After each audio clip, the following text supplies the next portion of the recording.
4 years ago, the NFL sold its TV rights for $110 billion. And in a few years, they're going to get even more. The NBA sold their TV rights for $76 billion. Major League Baseball is trying to get some of this action by 2028 as well. Why, you may ask, are TV networks and streaming services paying so much for sports? Because in 2025, sports are the last of their kind in the TV world. They are the anomaly of all regular broadcasts in our society, and as time carries on, that's only going to become even more true. But to get down to the answer of why sports became the most valuable thing you can televise, we need to see how we got here. By the 1950s and 60s, TV was the primary source of entertainment in Western society. You could watch a seemingly endless stream of different forms of things to keep you busy, entertained, and informed. In hindsight, not as endless as our ancestors may have thought, however, TV seemed to be endless because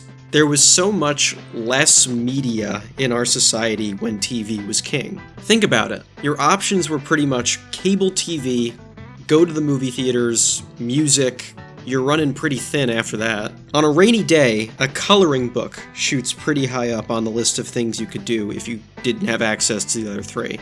TV had the most accessible variety, usually from the comforts of your own home. You could watch sports, the news, game shows, talk shows, scripted dramas, cartoons, sitcoms, random people doing whatever they wanted on public access. There was something for everyone. But then, something changed over the last 20 or so years. Cable TV had a lot more viable competition. Now, TV fights for how you spend your digital free time with the movies, nearly every song ever made at your fingertips, podcasts, a litany of streaming services where you could watch whatever you want at your own pace, video games, YouTube, TikTok, Discord, and so much more. New generations of people found their own thing, and it didn't have to be TV the way their parents were almost stuck with it. Compared to the sheer volume of options a person has today, sports never wavered. In fact, just the opposite. As time progressed, sports grew as an industry. TV was a huge part of that as they started to take over our culture. You mean I can watch Mickey Mantle and I live in Bismarck, North Dakota? This is revolutionary, said the people of Bismarck, North Dakota.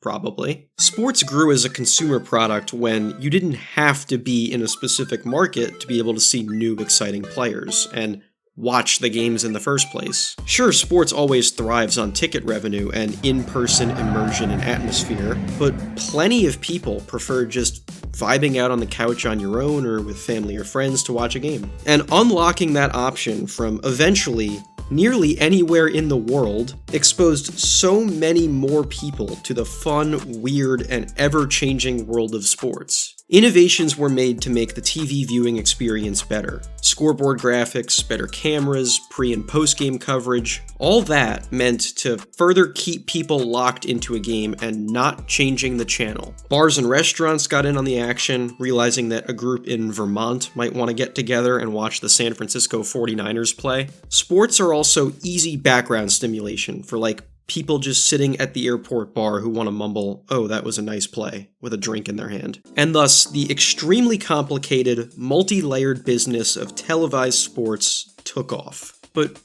wait, how does that explain why sports are the biggest commodity on television? A subtle, hidden detail in what I was just describing, actually, where nearly every form of media outclasses cable TV is in one simple thing: pace of consumption. You can listen to music whenever you want. You can go at your own pace of any show or movie on a streaming service. You can complain about said movie on Letterboxd whenever you want to. Follow me on Letterboxd, please. You can pick up a video game anytime you want, and you don't have to watch a YouTube video or TikTok at a certain time. For much of live TV's existence, you had to be at your TV to watch something you specifically wanted to watch on a predetermined day and time. You wanted to watch the new episode of Seinfeld back in the day?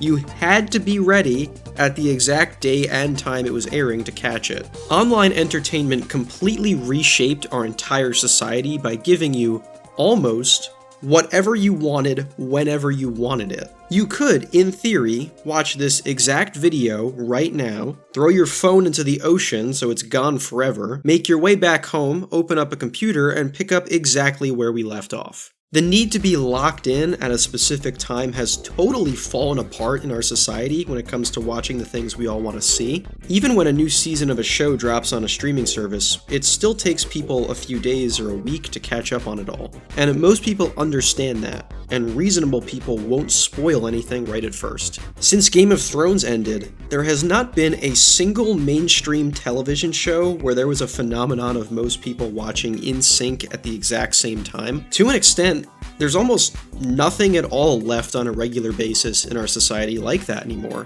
Disqualifying something like election coverage or a debate, which happens only once every 4 years, and can't consistently be counted on by a network, almost nothing that's live in our society has to be watched live anymore to get the full experience. Even for something like Saturday Night Live, people are just gonna go on YouTube to watch the parts of it they were interested in, and they're not losing out on much of anything. Other than the last 10 seconds of the New Year's ball drop, which also shouldn't even count because most people only throw that on passively in the background and don't pay attention to most of it, and if and when they do, it's legit just at the very end to say Happy New Year, and that's it, and you move on in seconds. I don't know how this became a tangent about that, but hang on, I'm going somewhere with this. There's really nothing left in our society that the majority of people are watching at the exact same time for an extended period of time, because the experience is just materially different afterwards.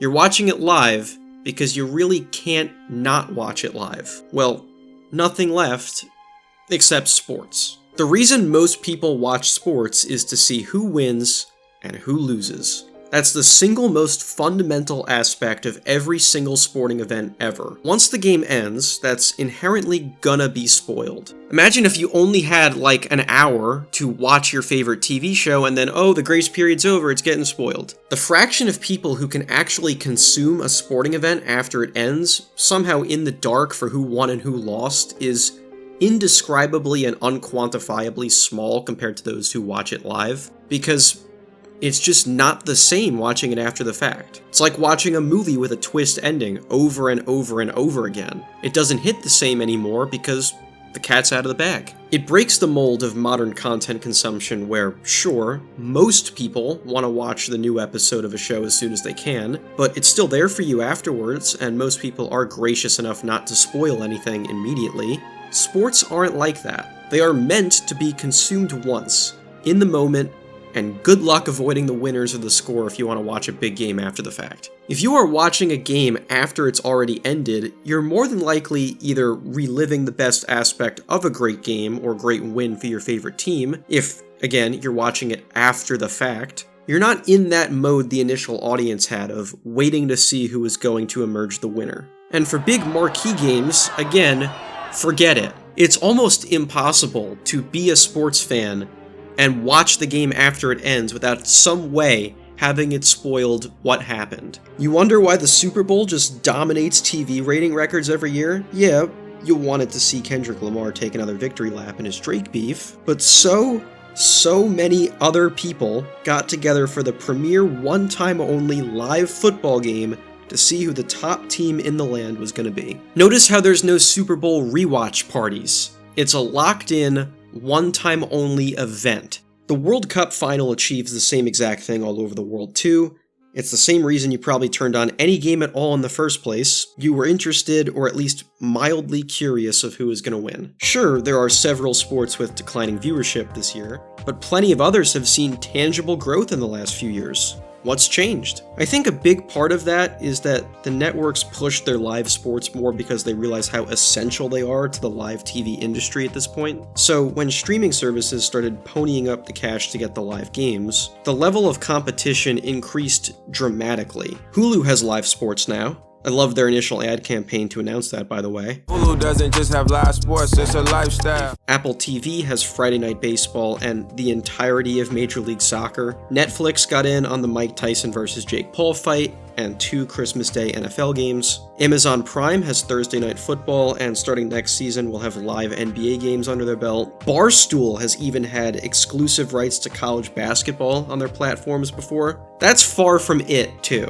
If it's not obvious already, get a game people want to watch, and people will flock to your broadcasting service. With those people flocking to watch a specific game at a specific time, you can sell advertising at a premium to larger audiences and send out more timely, targeted marketing. It's not just that the games themselves hold value, it's also the draw of the eyeballs that comes with them, and that's why it's becoming so much more expensive to watch sports. As we shift further and further away from cable TV in our society, live sports spreads out across a plethora of other platforms. If you want to watch every game, you now have to pay for more stuff than ever to achieve that. It cost over $1,600 a year to watch all the NFL's offerings this past season. And that may only get worse as time goes on. Streaming giants entering the picture and creating an even bigger war for live sports broadcasting rights means more money will be spent than ever to have the ability to tap into the market of broadcasting a sporting event and reaping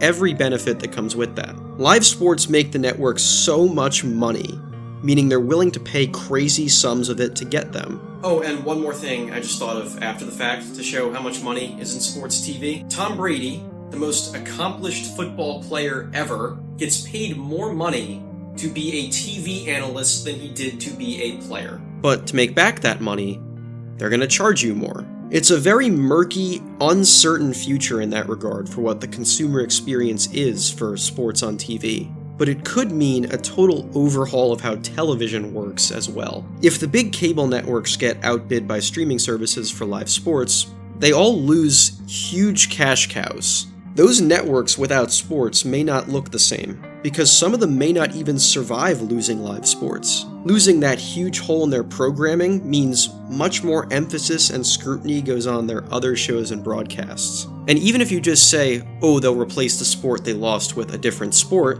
eventually, there's only so low you can go. There is such a thing as bottom-of-the-barrel sports that aren't enough to get Joe Schmo to watch your network. Will enough young people provide sustainable viewership to like CBS, Fox, or NBC's other stuff when they eventually lose mainstream live sports? That's a question we probably won't know the answer to for a decade at least. But we are a society that cord cuts and shifts to online and streaming entertainment more than ever before. And as of today, live sports are one of, if not the, last bastions of the old world that the old world will cling onto for its survival. I'll end this on a note Jenny Taft, one of Fox's premier sports field reporters, gave me when I had the privilege of briefly meeting her in college when she guest spoke at one of my classes. You know, doing this for a living, I asked her what traditional old-school sports networks think of new school online coverage. Her answer was something that makes more and more sense the further out we are from her saying it. Her response was, as long as networks have the live games, and you don't, they'll always lean on that. The question now just becomes how much longer the current old-school broadcasters will be able to have that luxury.